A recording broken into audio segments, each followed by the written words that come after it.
Quero agradecer a vocês pela calorosa recepção até agora. Que bênção ter comunhão com irmãos e irmãs, não é? Ter comunhão aberta, liberdade, louvar a Deus conforme nossa consciência, reunir-se no sábado com irmãos e irmãs. E nós temos bênçãos incríveis aqui na América, não tenho certeza se sempre as valorizamos como deveríamos. Nós realmente apreciamos o que Deus nos concedeu e eu realmente gostei muito do último segmento ali. Vocês sabem, muitas vezes pensamos que a ciência e o espírito de profecia estão em conflito uma com a outra. Não, não estão. A verdadeira ciência vem de Deus, e sou grato por todo profissional da área médica que trabalha dentro de uma cosmovisão bíblica e traz a cura de Deus às pessoas no nível mais profundo. Então, nesta manhã, vamos falar sobre um sermão chamado Não Eu, ó Senhor. E talvez você se sinta assim hoje, não eu, ó Senhor. E eu escrevi este sermão porque estamos nos últimos dias da história da Terra. E Deus vai derramar o seu Espírito Santo sobre este mundo de uma forma como nunca vimos antes. E nós chamamos isso, vocês sabem, de o grande clamor de Apocalipse 18. Falamos sobre a chuva serôdia que vai cair sobre a terra e trazer a frutificação às sementes de vida que foram plantadas ao redor do mundo. E então, para que isso aconteça, Deus está procurando um exército de pessoas, jovens e idosos, homens e mulheres, que vão responder ao chamado e dizer: Eis-me aqui, Senhor, envia-me a mim. Ele quer que todos nós usemos os dons que Ele nos deu. E eu me lembro da primeira vez que tive o privilégio de compartilhar minha fé. E é uma história meio embaraçosa ou dolorosa. E eu estava sendo internado em um hospital na Inglaterra, aos 10 anos de idade, para tirar as amígdalas. E a enfermeira disse: Bem, qual é a religião dele? Qual é a idade dele? Nascimento dele? Endereço dele? Quando ela perguntou a religião dele, minha mãe respondeu: Adventista do sétimo dia. E as enfermeiras disseram: nunca ouvi falar deles. Então minha mãe, querendo ajudar, disse: Você lembra daquele casal de missionários em Serra Leoa da Inglaterra que morreu de malária? Foi na BBC. Eles eram adventistas. A enfermeira disse: Não, nunca ouvi falar deles. Minha mãe disse: Conhece o hospital Loma Linda? Eles colocaram o coração de um babuíno em um bebê. Eles eram adventistas. E a enfermeira disse: Não, nunca ouvi falar deles. Percebi que minha mãe estava tendo dificuldades, então decidi ajudar. Eu disse: Sabe aquela mulher na Austrália que matou o próprio bebê e depois disse que um dingo o levou? Ela também era adventista do sétimo dia. E claro, isso era completamente falso. O dingo realmente levou o bebê dela. Ela era inocente. Mas a enfermeira conhecia essa história então. Ela disse: agora eu conheço os adventistas. E minha mãe me olhou com algo diferente de puro amor nos olhos. E eu sabia que teríamos uma conversa mais tarde. Mas a partir daquele momento, eu soube que tinha um chamado para algo. Eu ainda não tinha certeza para o que era esse chamado, mas sabia que Deus tinha um propósito para a minha vida. E se olharmos para trás em nossas vidas, muitos de nós podemos lembrar um momento em que percebemos que Deus tinha um propósito para nós. Ele tinha um chamado para nós e nos capacitou para um papel na vinha do Senhor. E assim, a pessoa mais jovem na Bíblia que foi chamada por Deus não foi Samuel, foi Jeremias. Ele diz: Antes de você nascer, eu te consagrei, te designei como profeta para as nações. Então, antes de nascer, ele já havia sido chamado por Deus. E hoje nós vamos olhar talvez para a pessoa mais velha na Bíblia que foi chamada por Deus, e é a história do chamado de Moisés. Porque a história de Moisés me fascina, não tanto pelo fato que durante os 40 anos após o chamado, ele foi um dos maiores líderes da história da humanidade. Mas é porque, antes de Moisés aceitar o chamado, ele apresentou 5 boas objeções. E toda vez que Deus diz: Eu quero que você faça algo, o texto diz: Mas Moisés disse. E hoje vamos explorar as objeções de Moisés, porque algumas dessas objeções também são as nossas hoje. E vamos nos perguntar: como Deus respondeu a essas objeções comuns ao seu chamado para o ministério? Quero assegurar a você hoje, como já foi mencionado e como o irmão David disse em nosso primeiro sermão desta manhã, não importa para onde você vá na vida, desde que esteja com Jesus Cristo. E quando Ele te chama para algo, só Ele sabe o caminho pelo qual vai te conduzir. E às vezes Ele pode te conduzir à fornalha ardente, às vezes pode te levar à cova dos leões, e às vezes, como Davi, pode te levar ao trono de Israel. Você não sabe. O que você sabe é se vai ser fiel ao chamado dele em sua vida. E à medida que nos aproximamos das horas finais da terra, Deus está procurando um povo que não vai dizer: Não eu, ó Senhor, mas que vai dizer: Eis-me aqui, Senhor, envia-me a mim. Então vamos começar convidando mais uma vez a presença do Espírito Santo e depois entraremos em nossa história. Querido Pai Celestial, agradecemos por tua misericórdia e tua graça para conosco. Pai, eu te agradeço porque até mesmo neste último testemunho, com o qual acabaste de nos abençoar, tu podes agir em meio à dor e podes pegar o barro sem forma e transformá-lo em algo belo. E hoje estamos pedindo, Pai, não importa quanta dor haja em nossas vidas e não importa o quão sem forma esteja o barro de nossa vida nesta manhã, pedimos que sejas o oleiro divino, nós somos o barro quebrado, pedimos que nos chames, nos molde e nos transformes em um vaso digno do teu reino. Pai, queremos ser portadores das boas novas, do Evangelho eterno, até os confins do mundo. Portanto, seja como vasos de ouro e prata, ou de barro ou madeira, que possamos ser vasos dignos para o Evangelho eterno a partir deste dia. Então, Senhor, ao discutirmos, estudarmos e nos aprofundarmos na história de Moisés, peço que o mesmo Espírito que inspirou essa história fale a cada um de nossos corações hoje. Peço, Senhor, que se estás nos chamando para o ministério, mesmo que passemos pelas mesmas objeções que Moisés, tu nos respondas nesta manhã e tornes claro para nós o caminho que devemos trilhar na vida. Então, Pai, fala através de mim e por mim. Enche-me com o teu Espírito Santo. Perdoa-me pelos meus pecados. Que nada se coloque entre qualquer um de nós aqui nesta manhã, Pai, e tu, nosso Deus Santo. Protege este lugar de oração, Senhor, com os teus anjos. Não permitas que nenhuma violência chegue aqui. E, Pai, pedimos que, em nome de Jesus, repreendas todo e qualquer espírito que pertença a Satanás e os expulses deste lugar hoje. Pedimos essas misericórdias em nome santo de Jesus. Amém. Muito bem, então vamos começar com uma citação da irmã White, e ela diz no livro O Ministério da Cura. Bem, esse é o nosso percurso de hoje, na verdade. Vamos receber uma instrução, as 5 objeções que vão surgir à nossa conclusão. Portanto, é uma estrutura ou jornada bem simples que vamos seguir hoje. Então, no livro O Ministério da Cura, lemos isto na página 474. Considere a experiência de Moisés. E eu normalmente não associo Moisés a um curador. E você?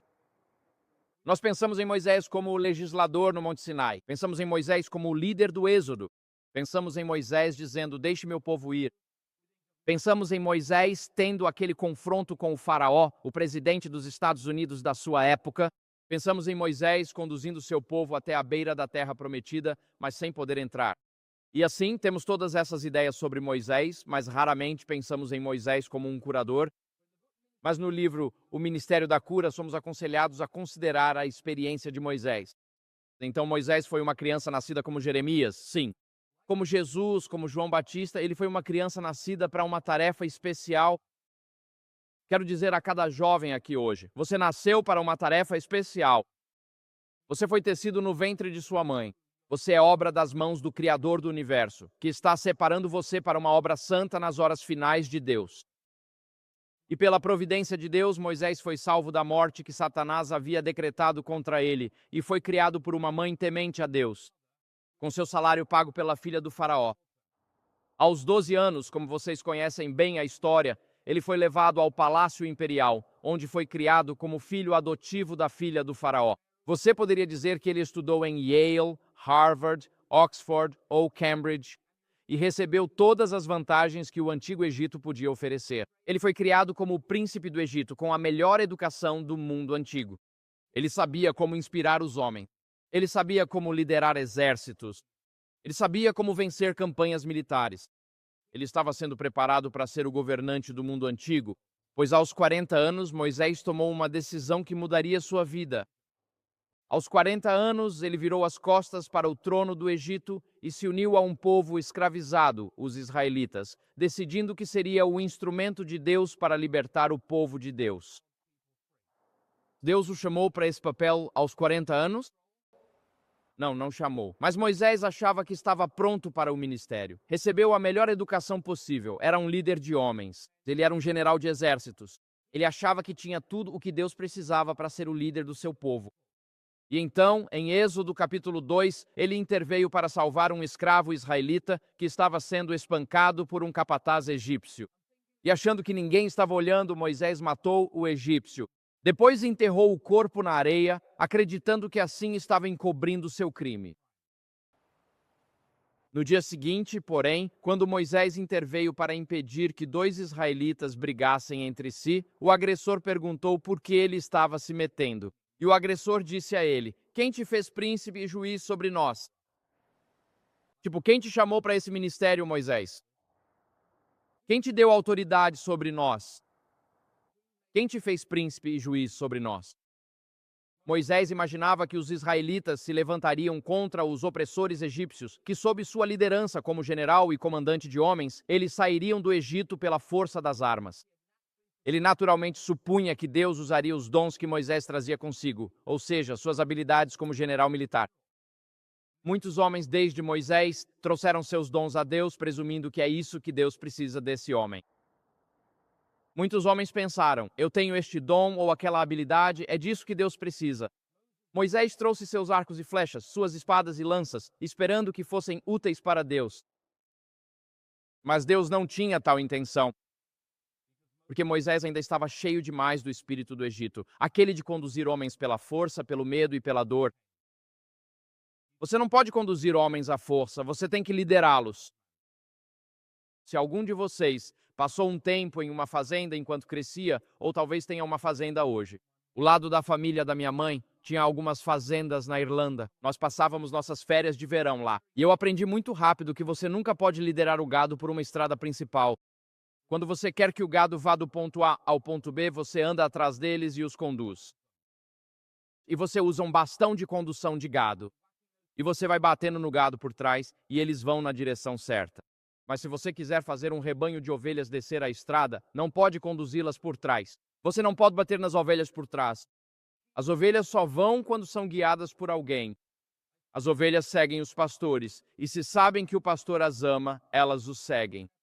Para onde quer que o pastor vá, um bom pastor só vai tão rápido quanto o cordeiro mais lento do rebanho. Se o pastor anda no seu próprio ritmo, e não no do cordeiro mais lento, o rebanho se dispersa e os lobos pegam os cordeiros que ficam para trás. Assim, Moisés teve que aprender que não se pode liderar pessoas, o povo de Deus, empurrando-os por trás com bastões e varas de gado. Você lidera com amor. E quando as ovelhas sabem que são amadas, elas seguirão para onde quer que você as conduza. Então ele teve que desaprender os 40 anos do Egito, o espírito do Egito de conduzir os homens pela força, medo e dor. E tomado pelo pânico e sabendo que seu assassinato agora era de conhecimento público, estava no antigo Facebook, por assim dizer, e que o faraó buscava sua vida, Moisés fugiu do Egito.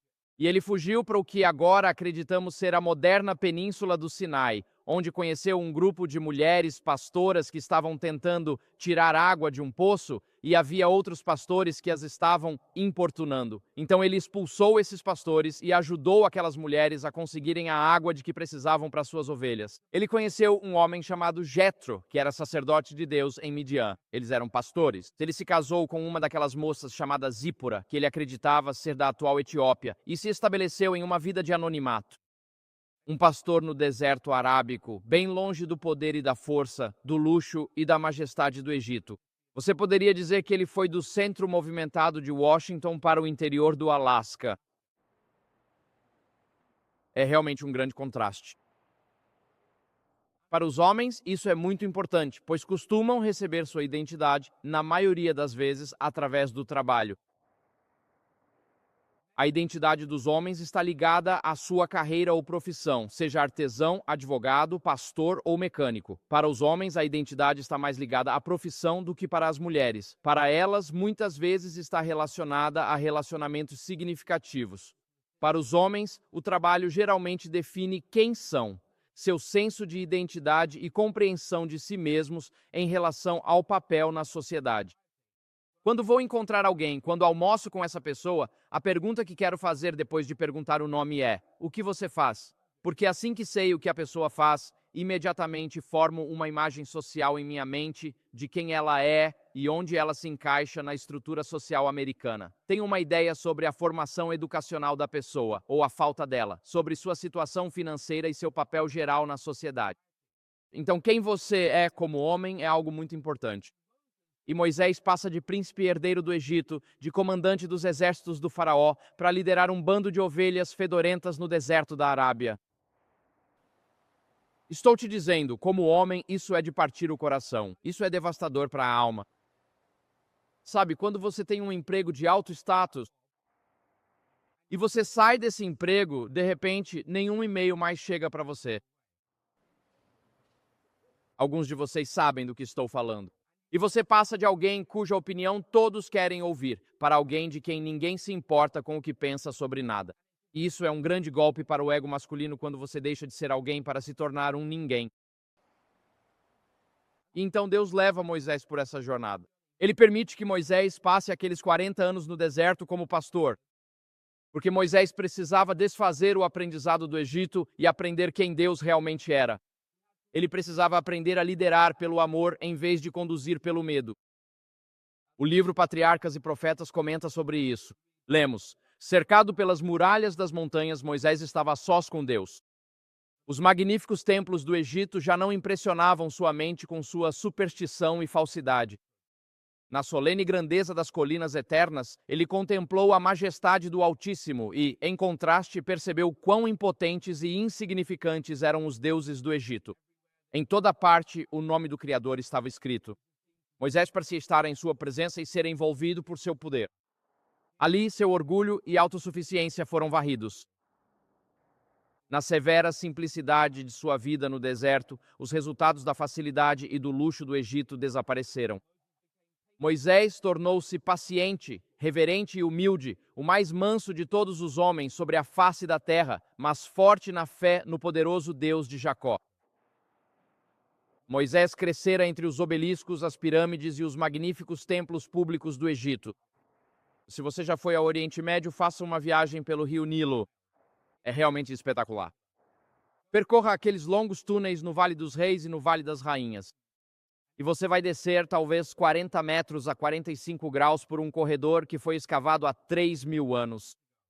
E ao seu redor, nas paredes, pintadas em cores azul e amarela brilhantes, estão cenas do Livro dos Mortos.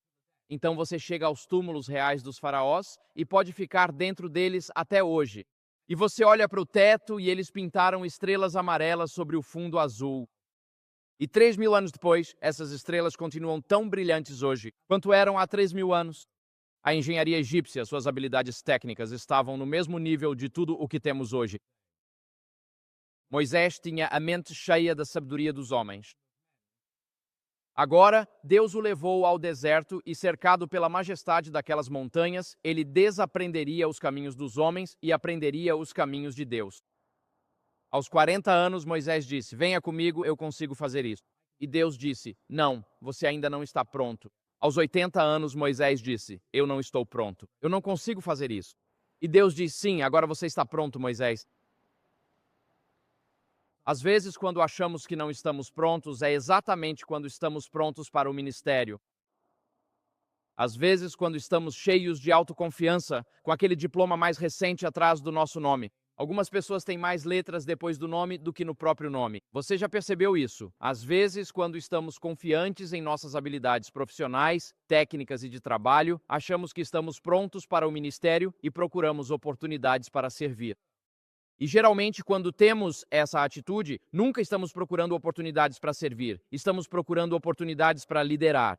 Porque o principal problema entre os discípulos enquanto seguiam Jesus era: quem é o maior no reino de Deus?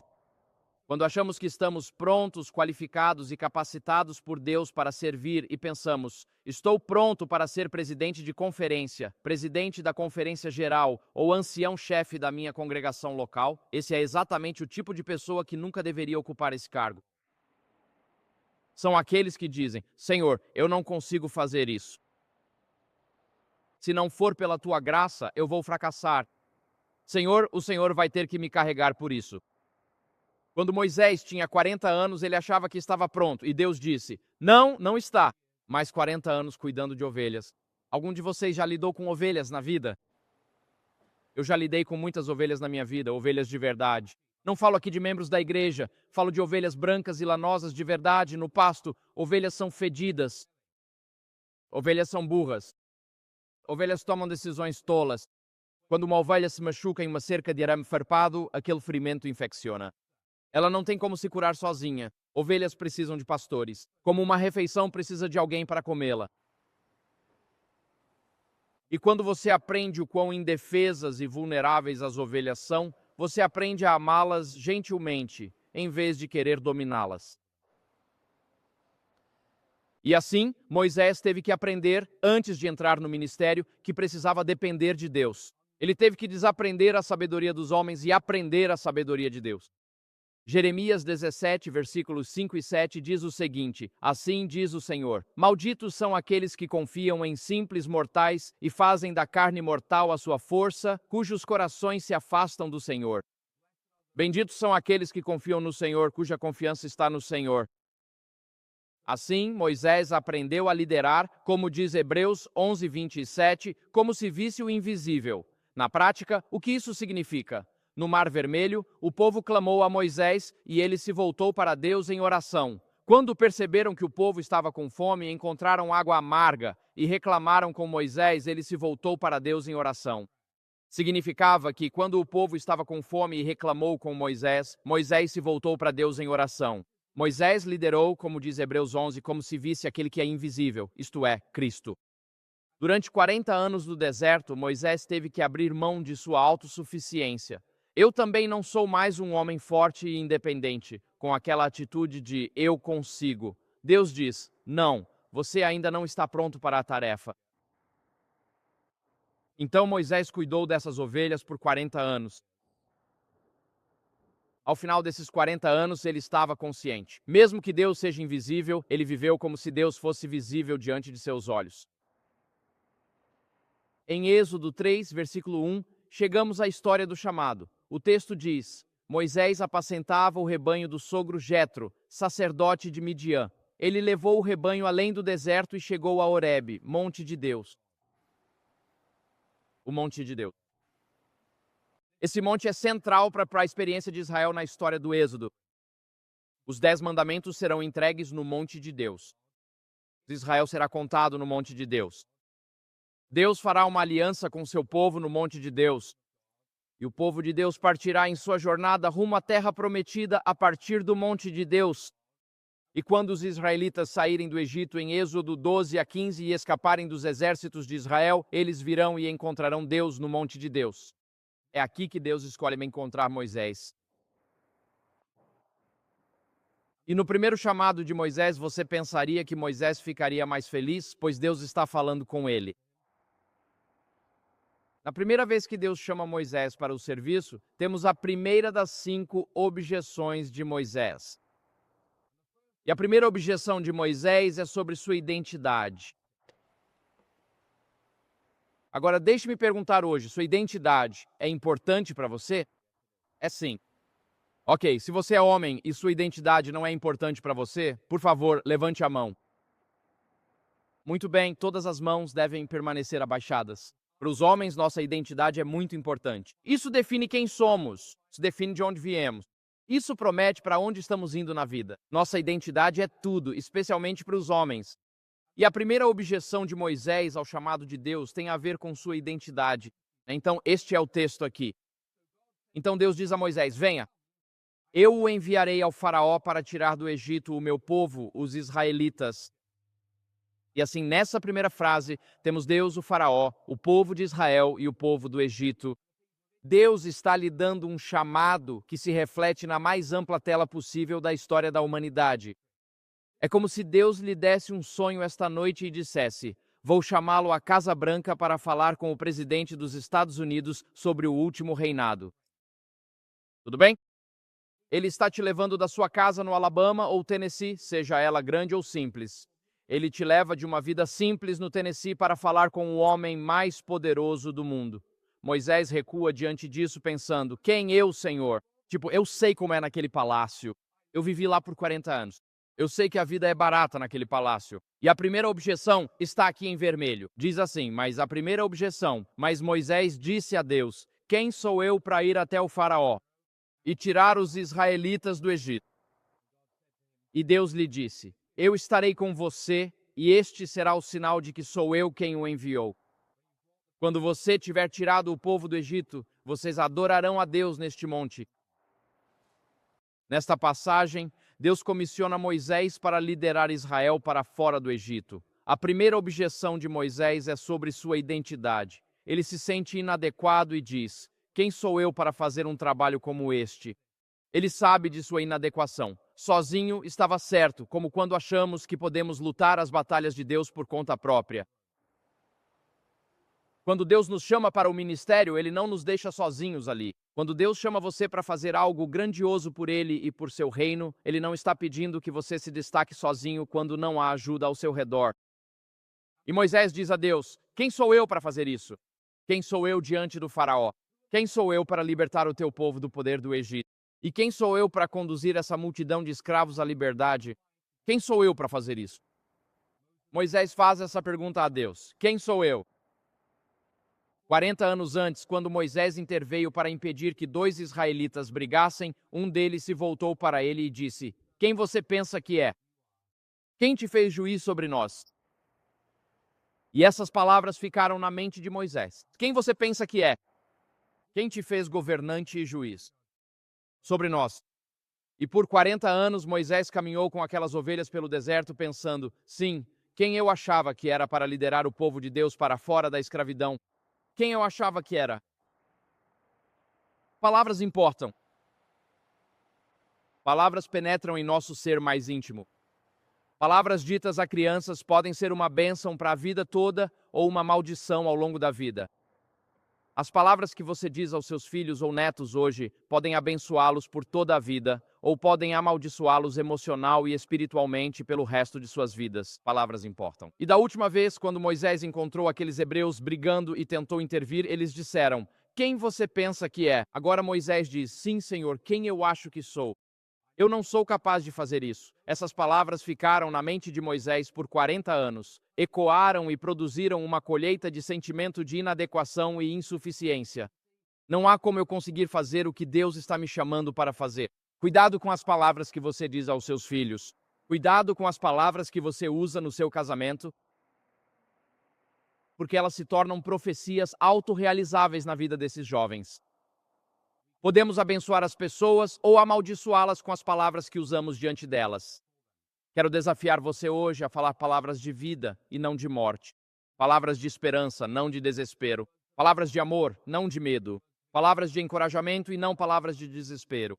Porque a identidade de Moisés lhe causou dificuldades durante toda a sua vida. Você pensa nele. Ele nasceu escravo hebreu condenado à morte. Ele foi criado em um lar temente a Deus, mas escravizado até os 12 anos de idade. Considerando que todos os outros rapazes estavam sendo exterminados pelo faraó, ele provavelmente tinha muito poucos namorados da sua idade. Amigos homens, quando Moisés era criança, ele estaria rodeado de meninas, mas de muito poucos meninos. Ele foi então entregue à casa do faraó aos 12 anos de idade. Ele não foi mais criado em um lar temente a Deus, mas sim em um lar mergulhado no ocultismo, nos poderes de Satanás e na violência do Império Egípcio. Ele cresceu sem pertencer a nenhuma cultura e em sua única tentativa de se encaixar, quando tentou salvar o israelita daquele feitor, só piorou a situação para todos. Ele passou os últimos 40 anos como um israelita, vivendo em Midian, que falava egípcio. Eles pensaram que ele era um egípcio quando resgatou Zípora no poço. Ele vivia em um casamento intercultural com um filho mestiço. Então, quem Moisés pensa que é? Tudo está misturado em seu passado. Ele tem um passado pagão, ele tem um passado temente a Deus, ele tem um passado judeu, ele tem um passado egípcio, ele tem uma mãe israelita, ele tem uma mãe egípcia. Ele fala hebraico e fala egípcio. Ele conhece a adoração a Yahvé e conhece a adoração a Amon-Ra e aos deuses do panteão egípcio. Esse cara é tão confuso quanto qualquer um que você possa imaginar.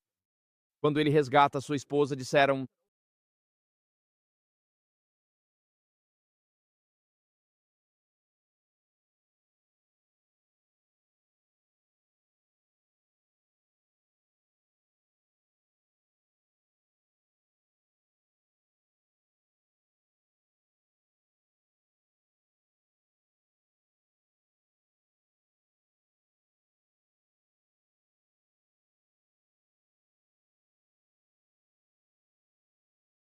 este é um egípcio que nos resgatou, mas ele não é realmente egípcio, ele é um israelita.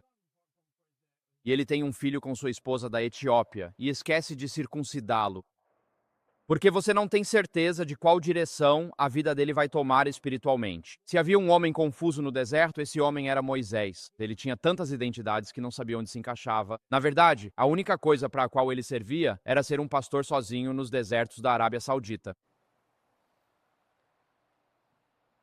Laboratório, culturas, línguas, casamento, religiões e visões de mundo mistos. Viveu em casebre de escravos e em palácio. Ele morou numa tenda no deserto, liderou homens e foi perseguido por homens, foi celebrado e caçado. Aos seus próprios olhos, ele poderia dizer: Quem sou eu? Mas aos olhos de Deus, ele era o candidato perfeito. Porque Moisés entendia sobre os deuses do Egito e ele entendia sobre Yahweh. Ele sabia falar a língua hebraica e ele sabia falar a língua do faraó. Ele entendia como liderar exércitos. Ele entendia como conduzir homens pelo deserto. Ele sabia o que era depender de Deus. Ele sabia exatamente o que era liderar uma multidão mista, porque sua própria família também era uma multidão mista. Se havia um homem que era realmente perfeito para o trabalho, esse homem era Moisés. Onde Moisés via fraqueza e quebrantamento em seu passado, Deus via o candidato perfeito para hoje. Deus conhece o passado conturbado de Moisés e ele conhece o seu passado conturbado também.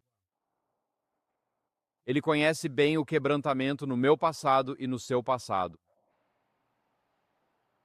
E Deus diz: Sim, eu conheço o seu passado, Moisés. Mas Deus diz a Moisés: Eu estarei com você. Então Deus muda o foco para si mesmo. Não importa quem você é, Moisés. Não importa que você seja um criminoso, que você seja um assassino, que tudo no seu passado esteja todo bagunçado. Não importa que você realmente não tenha um lugar para chamar de lar, que você nunca possa voltar para a terra do seu nascimento por medo de ser preso pelos egípcios ou rejeitado pela sua família. Eu sei dessas coisas, diz Deus, mas eu estarei com você. E essa expressão ali, eu estarei com você, em hebraico é F-Imash, que é a primeira vez na Bíblia que aparece o nome pessoal de Deus. Mas esta é uma construção um pouco diferente. Não é Yahweh, mas é baseado nesse nome, Yahweh para Deus. E então, quando Moisés diz: Deus, eu não posso fazer isso. Quem sou eu para fazer isso? Veja quanta destruição existe na minha vida. Deus responde prometendo sua presença pessoal a Moisés e a todos os israelitas e a libertação deles da escravidão no Egito. E Deus dá um sinal a Moisés. Moisés: Quando vocês tiverem tirado o povo de Israel do Egito, vocês virão e me adorarão neste monte. Isso será um sinal para você de que estou verdadeiramente com você. Foi Jesus quem encontrou Moisés naquela sarça ardente. E quando Jesus estava criando outro povo no final de Mateus 28 e estava realizando um novo êxodo deste mundo de pecado, para que pudéssemos nos tornar uma nova criação e caminhar não apenas para a terra prometida, mas para o céu acima, Jesus prometeu aos seus discípulos em Mateus 28 a mesma promessa que fez a Moisés na sarça ardente.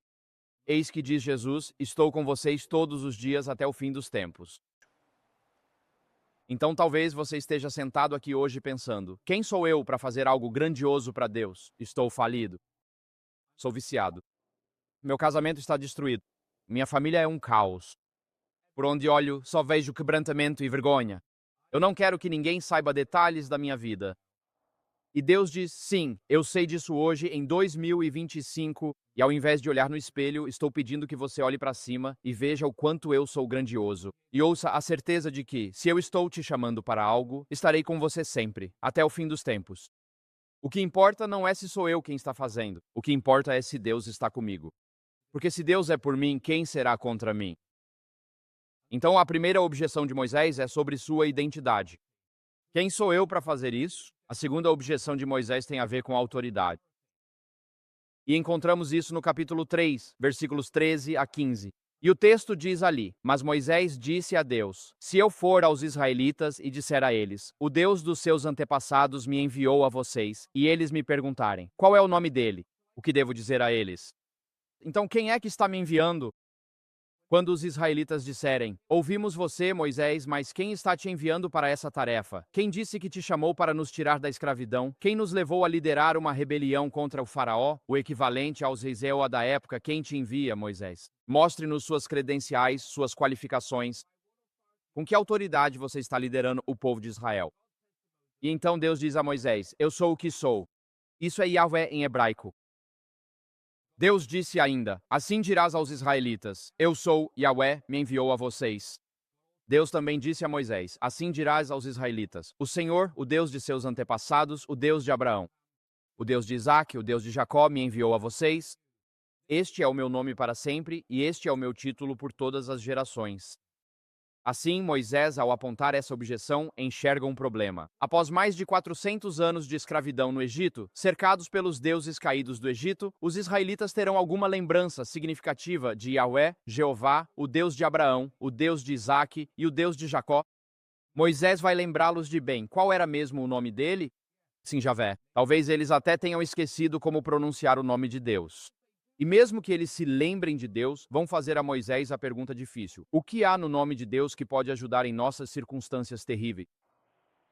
Porque os nomes são janelas para o caráter de um indivíduo. Você já reparou que na Inglaterra, nos últimos 1000 anos, não houve nenhum rei chamado Rei Gaza ou Rei Uazá? Peço desculpas a quem aqui se chama Uazá ou Gaza. Mas na Inglaterra, certos nomes são meio que nomes reais. Nomes como Edward, Charles ou James são nomes reais. Na aristocracia da Inglaterra, você tem nomes como Archibald, Rupert e Henry. E nos estratos mais baixos da sociedade, você encontra nomes como Gaza, Waza e Baza. Os nomes têm significado.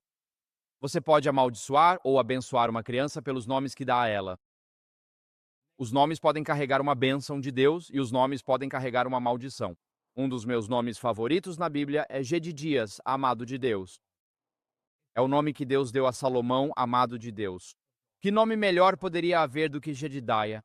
Os nomes de Deus são janelas para o seu caráter, cada um revelando um aspecto diferente dele e das suas bênçãos para nós. Então Moisés disse: E se me perguntarem, qual é o nome dele? Está lá em vermelho na tela. Mãe. Essa palavra má aparece mais tarde em Êxodo em mana. O que significa isso? Eles chamaram o alimento branco que comiam de mana, que significa o que é isso? E a palavra mãe, qual é o nome dele? Na verdade, não se trata de perguntar o nome literal de Deus, mas sim sobre o caráter, as qualidades e o significado do nome de Deus. O nome é realmente este. Na verdade, a questão é esta: o que esse nome significa ou representa ou faz por nós que estamos presos na escravidão hoje? Deus está ativo? Deus me viu na minha aflição? Ou ele pode ajudar? Ou ele é um Deus distante, remoto, que não pode ajudar na minha aflição? Então, quando dizemos qual é o nome dele, e Moisés tem medo de que eles digam, bem, qual é o nome dele? Moisés está dizendo que os israelitas vão duvidar que você possa fazer algo por eles. E você é a minha credencial. Você me dá a minha legitimidade. Mas ninguém acredita que você realmente possa fazer algo prático por esses escravos. E, em resposta, Deus revela a Moisés o seu nome pessoal. Algumas pessoas o chamam de Jeová, algumas pessoas o chamam de Javé.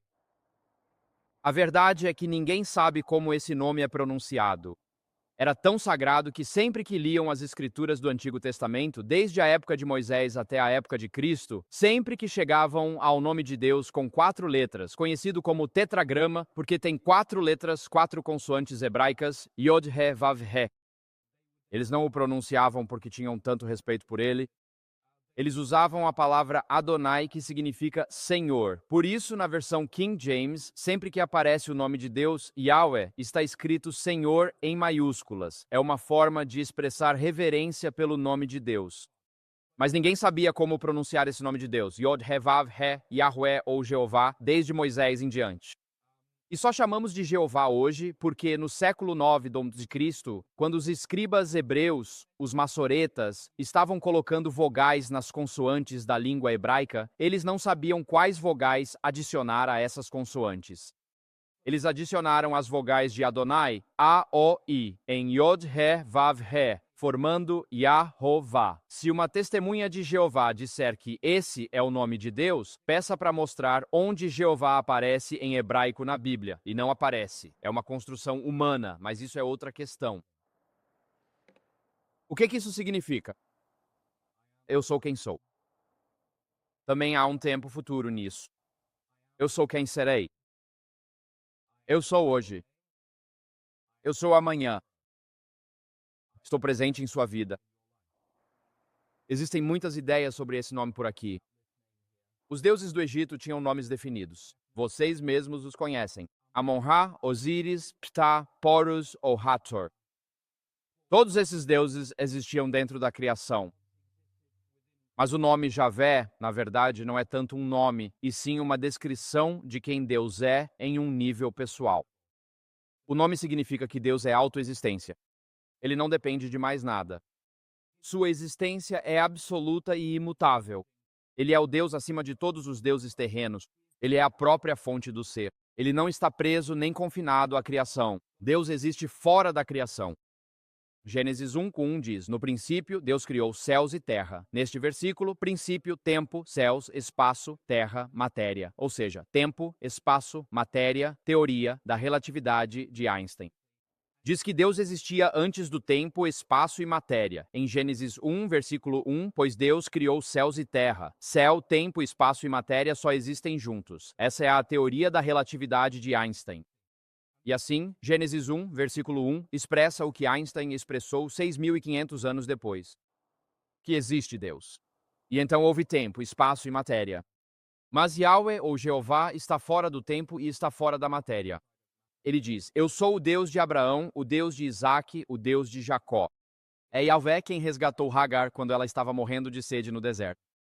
É Yahvé quem chamou Abraão para sair de Ur dos Caldeus. É Yahvé quem guiou Abraão pelos altos e baixos de sua vida.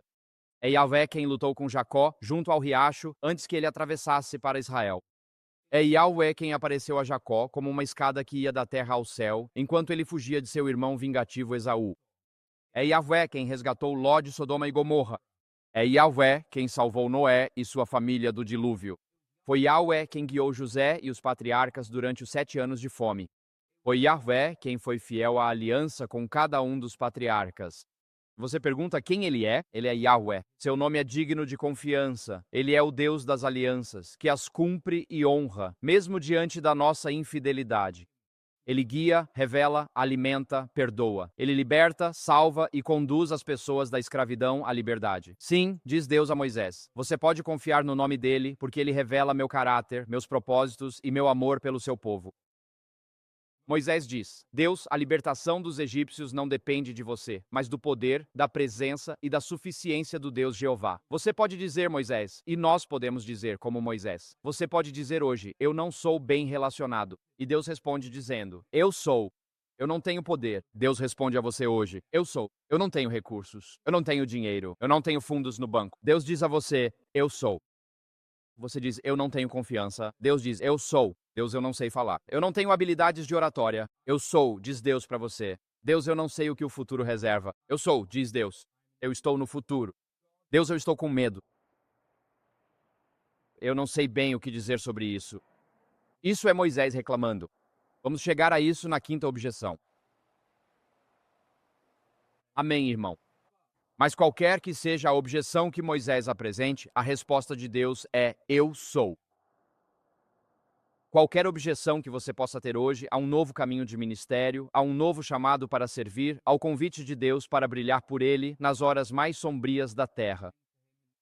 Quaisquer que sejam as objeções que você tenha hoje, a resposta de Deus para você é: eu sou.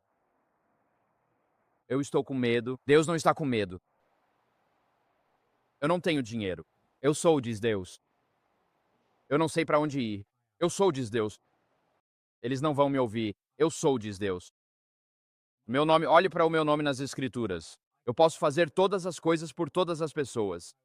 Por que você acha que eu deixaria de ser tudo para você quando te chamo para o ministério? Então, a segunda objeção de Moisés aqui é baseada em sua autoridade. Com que autoridade você vem? Essa é a preocupação dele. E Deus diz: apenas diga que o eu sou te enviou. A irmã White escreve isso em Conselhos para a Igreja. Vocês todos conhecem essa citação. Não temos nada a temer quanto ao futuro, exceto se esquecermos o modo como o Senhor nos guiou e o seu ensino em nossa história passada. Conselhos para a Igreja, página 359. Quando lembramos das ações de Deus em nossas vidas no passado, isso nos dá coragem para o amanhã. Então, quando vocês se reúnem em suas igrejas, em seus santuários e em seus cultos, eu percebi que nas igrejas das ilhas, o povo do Caribe, eles sempre têm longos momentos de louvor e testemunho. Igrejas brancas geralmente não têm momentos de louvor e testemunho. Talvez se o pastor perguntar se alguém tem pedido de oração, poucas mãos tímidas se levantam. Alguém quer louvar a Deus? Poucas mãos tímidas se levantam. Não. Contem e testemunhem da bondade de Deus em suas reuniões na igreja. Porque você gera fé, dá coragem e remove o medo daqueles que passam pelas mesmas dificuldades. Entrem em seus átrios com gratidão pela bondade dele e com louvor por quem Jeová é. Quando as pessoas lutam e dizem: "Quem sou eu para me levantar por você? Quem sou eu para avançar em fé? Quem sou eu para aceitar o chamado ao ministério?" Quando testemunhamos o que Deus fez em nossas vidas e lembramos que o Deus de Abraão, Isaque e Jacó está chamando você para essa nova área de ministério, damos coragem e fortalecemos os de coração fraco. Também damos a certeza de que, onde quer que você vá neste mundo, estarei com você até o fim dos tempos. Então chegamos à terceira objeção de Moisés e ela tem a ver com credibilidade. Então este é o texto aqui. Então Moisés respondeu: "Este é o seu terceiro mas agora. Mas suponha que eles não acreditem em mim ou não me ouçam, e digam: o Senhor não apareceu a você." Eles estão questionando a credibilidade dele. Moisés, Deus apareceu mesmo para você numa sarça ardente? E se você dissesse na sua igreja, na escola sabatina: "O Senhor apareceu para mim numa Ford 150 em chamas esta semana e tem uma mensagem para vocês?" Desculpe, irmão. Você não estaria falando. Não, eles ligariam para o 192 e te colocariam em sedativos ou algo assim. É preciso coragem para se levantar e dizer: "Encontrei o Deus do universo numa sarça ardente que não se consumiu, e ele veio me dizer que estou aqui para libertar vocês." Moisés está preocupado com sua credibilidade, tipo: "As pessoas acham que sou louco." Você parou de tomar seus remédios, Moisés? Mas o Senhor respondeu a ele. O texto diz: "O que há na sua mão?" E Moisés disse: "Um cajado." E Deus disse: "Jogue-o no chão." Então jogou o cajado no chão e se transformou em uma cobra. Moisés recuou dela. Então o Senhor disse a Moisés: "Estenda a mão e pegue-a pelo rabo." Então ele estendeu a mão, agarrou-a e ela se transformou em um cajado. Em sua mão, e para que você creia que eu, o Senhor, Deus dos seus antepassados, Deus de Abraão, Isaque e Jacó, apareci a você. O texto continua: "Neste terceiro chamado, o Senhor disse: coloque a mão no manto." Ele colocou a mão no manto, e ao tirá-la, estava leprosa, branca como neve. Deus disse: "Coloque a mão de volta." Ele colocou a mão de volta, e ao tirá-la, estava restaurada como o resto do corpo. Se não acreditarem em você ou não ouvirem o primeiro sinal, isso foi Deus falando com Moisés. Talvez acreditem no segundo sinal. Se não acreditarem nem nesses dois sinais ou não ouvirem você, pegue um pouco de água do Nilo e derrame sobre o chão seco. E a água que você tirar do Nilo se transformará em sangue sobre o chão seco. Então a objeção de Moisés a Deus é esta: eles não vão acreditar em mim, Deus. Eu sou apenas um sujeito vindo de 40 anos no deserto. Se eles souberem algo sobre mim, saberão que sou um assassino, e um vagabundo, um fugitivo e um foragido. E eu já matei pessoas no passado. E quando eu disser que o Deus de Abraão, Isaque e Jacó apareceu para mim numa sarça ardente, vão achar que estou louco. Não vão acreditar. Moisés diz a Deus: "Me rejeitaram há 40 anos, quando eu era príncipe e herdeiro do Egito. O que te faz pensar que vão me aceitar agora? O que vai fazer com que me aceitem agora?" É natural ter receio de falar para um grande grupo. Isso não é verdade? É, meu irmão pregador está realmente rindo dessa, não é? Sabe, acho que um dos três maiores medos que as pessoas têm no Ocidente é o medo de falar em público. Não tenho certeza de quais são os outros dois medos, talvez altura ou tubarões ou algo assim, não sei, ou o escuro. Mas um dos três maiores medos no Ocidente é o medo de falar diante de um grande grupo de pessoas. E Moisés não era diferente de nós hoje. Ficar diante de um grande grupo significa que todos estão te observando, avaliando e julgando. Você pode se sair bem ou mal no púlpito. Podemos ser adventistas e vegetarianos por profissão, mas muitas vezes nos alimentamos da carne do pregador durante nosso almoço comunitário. É preciso coragem para enfrentar uma multidão. Moisés está preocupado com sua credibilidade, e Deus lhe dá três sinais. E Deus diz a Moisés: você está certo. Eles não vão acreditar porque isso é meio louco. Você encontrou o Deus de Abraão, Isaque e Jacó numa sarça ardente na Arábia Saudita. Agora ele está te enviando para nos libertar a todos. Isso não soa certo. Tem algo estranho na sua mensagem, Moisés. Deus diz: sim, o que você fala está certo. Eles não vão acreditar em você, mas vão acreditar em mim. E Deus dá a Moisés 3 sinais. O primeiro é que ele diz: pegue seu cajado e jogue-o no chão, e ele vai se transformar em uma serpente. Moisés pega seu cajado de madeira, joga no chão e ele se transforma em serpente. Deus diz a Moisés: agora pegue essa serpente pela cauda. Moisés faz isso e a serpente volta a ser um cajado de madeira nas mãos de Moisés. Esse cajado depois se tornaria símbolo do poder de Deus nas mãos de Moisés e Arão em Êxodo 7 e 8. Deus estava lembrando Moisés de que ele é o Criador. E se Deus pode transformar um cajado de madeira em uma serpente e depois transformar essa serpente de volta em um cajado de madeira, então Deus pode realizar qualquer milagre hoje. O milagre da equipe. Indica a Moisés que o Criador do universo está com ele. Então Deus disse a Moisés: coloque a mão na bolsa, não na roupa. Moisés fez isso, tirou o véu e ficou com lepra. Lepra. Alguém aqui já viu alguém com lepra nas mãos? A lepra é uma doença terrível. Naquela época, era uma sentença de morte, em que os dedos das mãos, dos pés e o nariz apodreciam lentamente e caíam. Era uma sentença de morte em vida. Se Deus pode agir com uma mão doente, quanto mais Ele pode fazer com uma mão saudável? Você pode estar sentado aqui hoje, preocupado ou ansioso com um diagnóstico de câncer, ou com diabetes tipo 2 fora de controle, seja lá o que for. Deus pode agir tanto por meio de uma mão doente quanto de uma saudável, porque Ele está agindo através dessa mão. Ninguém deveria sentar aqui hoje e dizer: Senhor, sou limitado pelas minhas fraquezas humanas.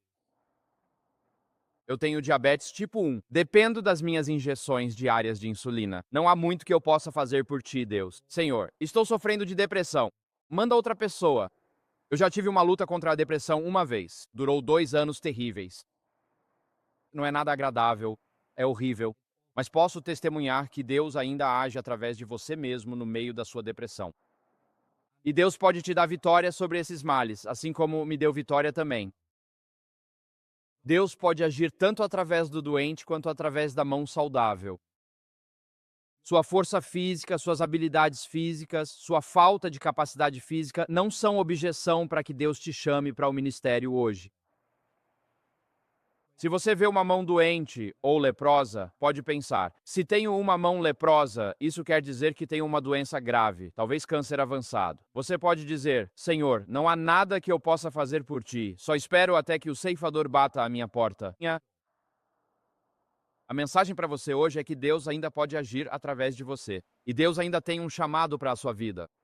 Ele não precisa de uma mão perfeitamente saudável. Ele pode agir através de uma mão doente, como mostrou a Moisés nesta história. E então vem a história da água do Nilo. Os egípcios adoravam o Nilo como fonte de vida, sua força econômica. O Nilo representava para eles vida e morte. E ao transformar o Nilo em sangue, Deus estava afirmando a Moisés e a nós hoje que só Deus tem autoridade sobre a vida e a morte. Deus não ignorou as desculpas de Moisés. Ele disse: eu vou te capacitar para superar todas as suas fraquezas humanas. Assim, Moisés foi convidado a não confiar em sua própria força ou em suas próprias habilidades. Ele foi convidado a tirar os olhos de suas fraquezas e imperfeições e a voltar seus olhos para Jesus.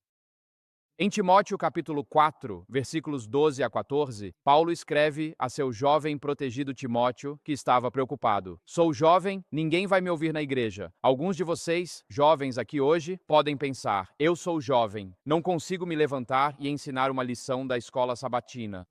Não consigo liderar estudos bíblicos. Ainda não estou pronto para pregar. Pregar vem com os cabelos grisalhos. E Deus fala através de Paulo para esse jovem Timóteo e diz: que ninguém despreze a tua juventude. Então, jovens que estão aqui hoje, ouçam isso: que ninguém despreze a sua juventude, mas seja um exemplo para os fiéis na palavra, no procedimento, no amor, na fé e na pureza. Até que eu chegue, diz o apóstolo Paulo, dedique-se à leitura pública das Escrituras, à exortação e ao ensino. Não negligencie o dom que há em você, que lhe foi dado por meio de profecia com a imposição das mãos do conselho de anciãos. E assim, para nós hoje, que somos como Moisés, preocupados com a nossa credibilidade, Senhor, eles não vão me ouvir. O apóstolo Paulo diz que, quando os anciãos impuseram as mãos sobre você, você recebeu a unção do Espírito Santo. E Deus lhe deu a sua presença. E Deus lhe deu alguns dons para o ministério.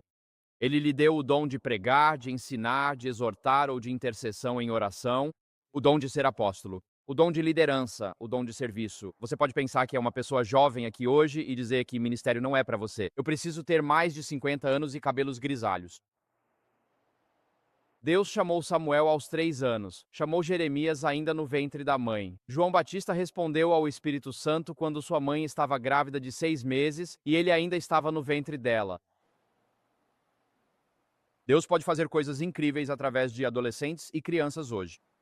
Estou falando com os jovens aqui hoje. Não pense que você precisa esperar 40 anos antes que Deus o chame para o ministério. Pergunte hoje: Senhor, como posso ser útil no teu reino? Para que o Senhor está me capacitando? Para que o Senhor está me chamando? Para que o Senhor está me dando dons? Quais portas de oportunidade para o ministério o Senhor está abrindo na minha vida? Bem, eu comecei ficando na frente.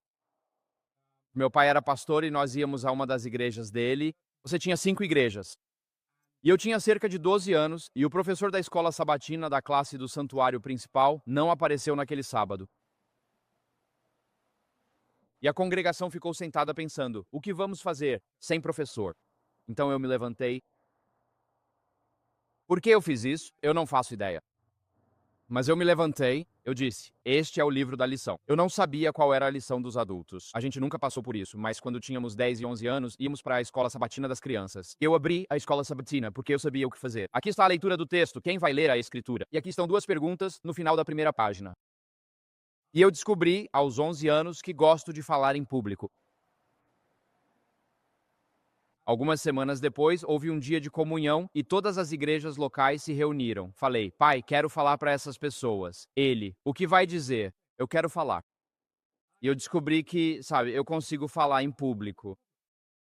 E se você não buscar essas oportunidades e não orar para que portas de oportunidade se abram para você, nunca vai descobrir os dons que Deus te deu.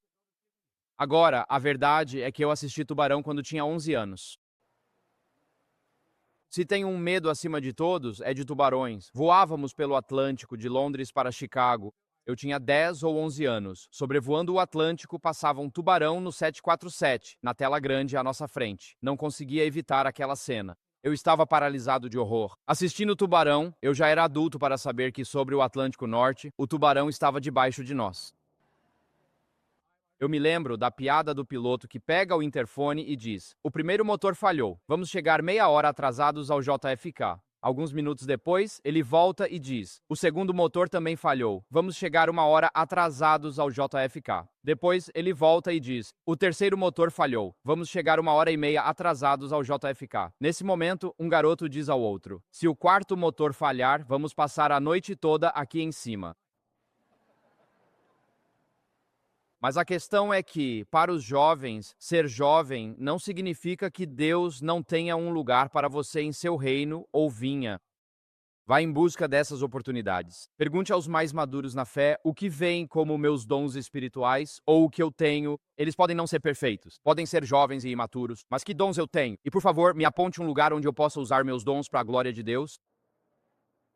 E se Deus pôde chamar Samuel para falar com Eli, e Ester para falar com Assuero, e Jeremias, ainda adolescente, para falar ao povo de Israel, e se Deus pode chamar Timóteo como um jovem para ser um protegido, o apóstolo Paulo, ele pode te chamar hoje para o ministério.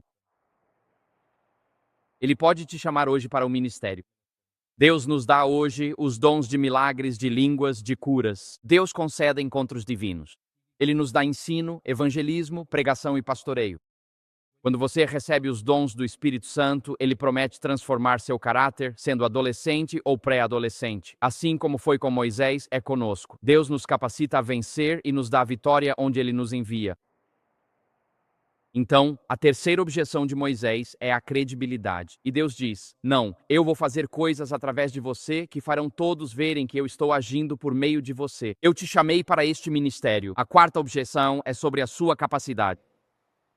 E Moisés diz, nos versículos 10 a 12, aqui está o quarto mas. Mas Moisés disse ao Senhor: Ó meu Senhor, nunca fui eloquente, nem no passado, nem agora que falaste ao teu servo. Mas sou lento de fala e lento de língua. Então o Senhor lhe disse: Quem dá a fala aos mortais? Quem os faz mudos ou surdos, que vejam ou sejam cegos? Não sou eu, o Senhor. Agora vai, e eu serei a tua boca, e te ensinarei o que deves falar. Então, até agora nesta história, Deus já disse a Moisés para onde ele deve ir, com quem ele deve falar, o que ele deve dizer, e prometeu a Moisés que estará com ele onde quer que vá. E Moisés ainda está cheio de objeções. Senhor, não sei falar, não sou bom orador, tenho medo de falar em público. Meu maior medo na plateia é se o meu zíper está aberto ou fechado. Sempre que estou diante de multidão, sinto medo. Está aberto ou fechado, descubro no sermão. Mas Moisés está apavorado com a ideia de falar em público. Ele já deu suas desculpas. Não sou um orador bom o suficiente. Mais tarde, ao longo da história do Êxodo e do Deuteronômio, Moisés se tornou um excelente orador. Mas ele era um homem humilde. Ele tinha consciência daquilo que considerava serem suas fraquezas. Talvez depois de 40 anos cuidando das ovelhas, ele estivesse passando pelo que muitos enfrentam hoje. Ele estava tendo uma crise de confiança. Na verdade, ele era um excelente orador. Ele só estava passando por uma crise de meia-idade ou uma crise de confiança. E ele tinha 80 anos de idade. Certamente, se Deus quisesse que ele fosse um grande líder de homens e mulheres, Deus o teria chamado para o ministério antes dos 80 anos. O profeta Daniel teve sua primeira visão em Daniel 7, já com mais de 70 anos. Moisés foi chamado por Deus para ser o maior líder da história humana aos 80 anos. 80 anos de idade. Antes eu falava aos jovens, agora falo para quem tem cabelos grisalhos, isso parece um pouco comigo. O maior capítulo da sua vida para o reino de Deus pode acontecer nos seus 80 anos, não nos seus 20, 30 ou 40. Deus pode fazer florescer sua vida, seus dons espirituais e seu ministério. Uma demonstração da bondade de Deus e do que Ele pode fazer por um ser humano santificado, não nos seus 20 anos, mas nos 70 ou 80. Não pense que só porque tem 60, 70, 80 ou até 90 anos está além do alcance de Deus para usá-lo. Se Deus chamou Moisés aos 80, Ele pode chamar você também.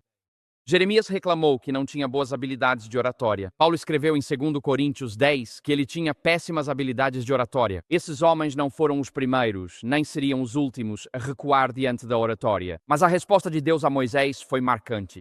Eu sou o seu Criador. Se eu posso criar o seu corpo em geral e a sua língua em particular, não pense que não posso lhe dar palavras para falar. Deus trabalha através de pessoas falhas, de pessoas rachadas, de seres humanos quebrados. Não existe pregador da justiça perfeito. Não existe ancião, diaconisa, professor de escola sabatina ou líder de ministérios públicos perfeito.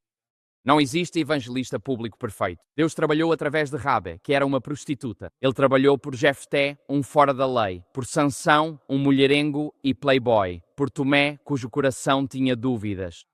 Ele trabalhou com Paulo, jihadista que matava cristãos. Trabalhou com Mateus, cobrador de impostos, agente da Receita Federal, traidor do povo de Deus. Trabalhou com Esther, órfã em terra estrangeira. Trabalhou com Jacó, enganador. Deus agiu por meio de Samuel, um bebê, de José, um escravo, de um endemoniado, de um leproso, de um jumento e de uma baleia. Se ele fez isso com todos eles, pode agir em mim e em você hoje.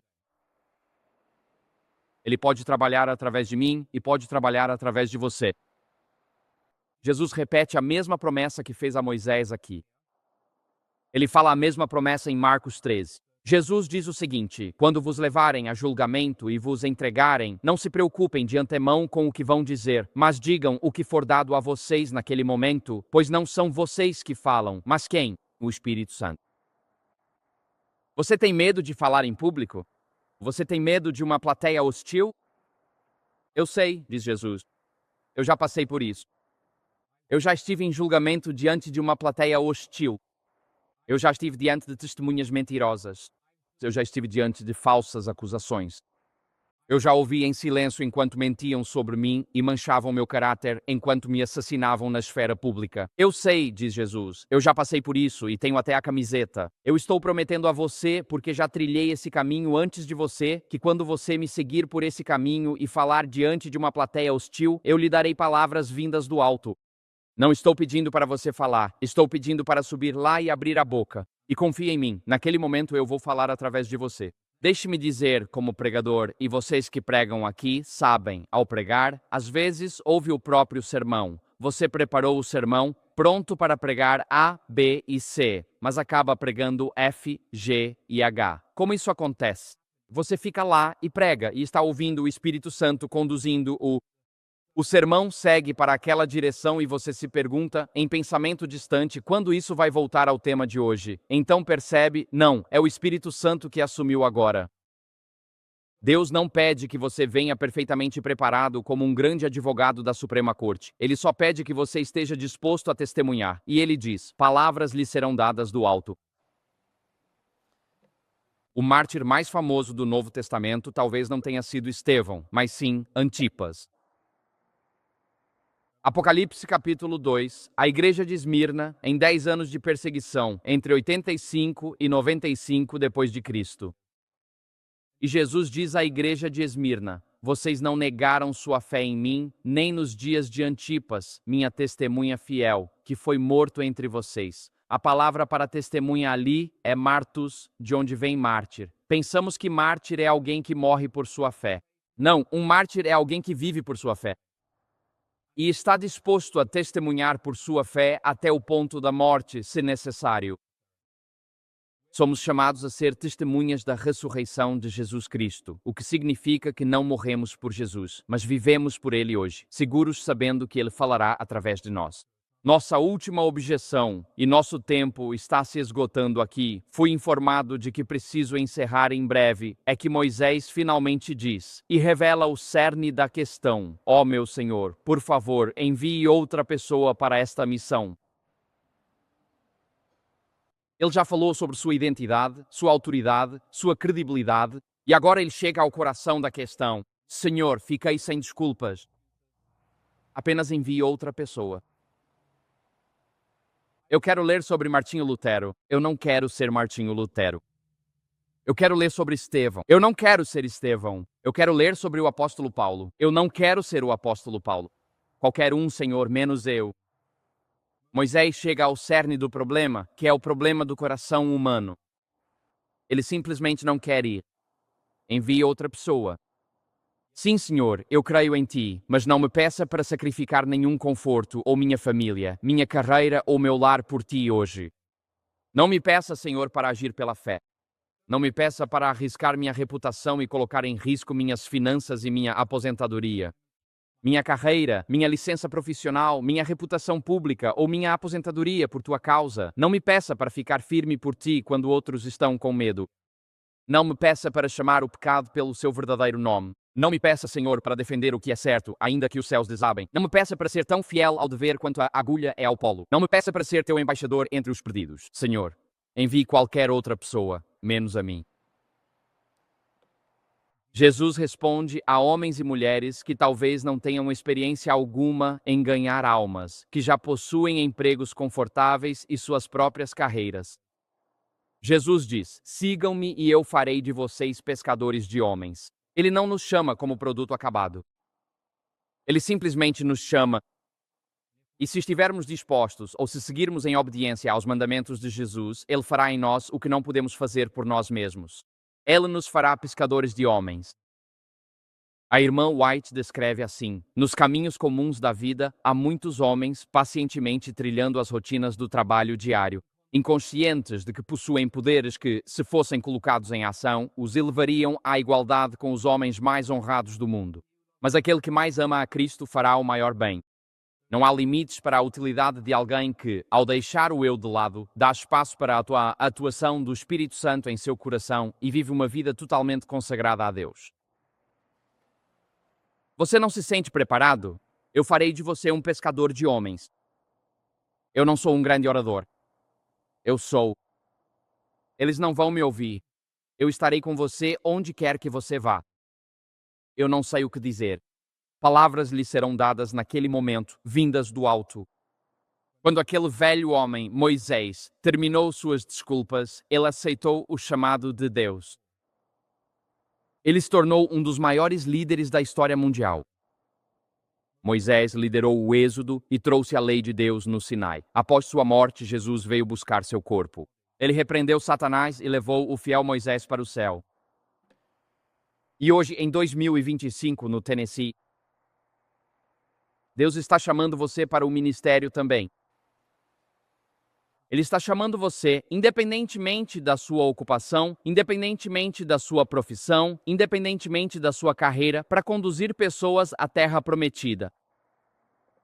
Na sua fidelidade em assuntos aparentemente pequenos, Deus está testando você. Ele está pesando você. Ele está preparando o seu caráter para o chamado de Deus. Todo ministério bem-sucedido começa com um encontro com o Deus vivo. Quando temos um conhecimento experiencial do amor e da graça de Deus, quando experimentamos por nós mesmos a beleza do seu caráter e fomos banhados em seu amor, podemos enfrentar qualquer desafio que o mundo nos lançar. Saber quem nos chamou para o ministério nos sustenta em todos os ataques do maligno. Então, para concluir, nosso tempo realmente acabou aqui. 3 coisas simples. A cada dia, ajoelha-se. Comece o seu dia com louvor e adoração. Lembre-se de quem te chamou e de quem está com você. Ajoelhe-se. Olhe para cima. Não olhe para as suas próprias fraquezas. Não olhe para as suas próprias fragilidades. Mas olhe para Ele e reivindique as suas promessas. E quando você tiver se ajoelhado e olhado para cima, então dê um passo de fé com a certeza de que Ele está com você, onde quer que você vá, até o fim dos tempos. Ajoelhe-se, olhe para cima e avance. Brilhe por Jesus. E que uma multidão de almas seja alcançada aqui no Tennessee, no Arkansas e em todos os estados ao redor. Porque a partir de hoje, você não disse a Deus, mas ele disse: Eis-me aqui, Senhor, envia-me a mim. Na minha fraqueza, que a tua força se aperfeiçoe. Que Deus nos abençoe enquanto brilhamos por Ele até que Jesus volte. Amém.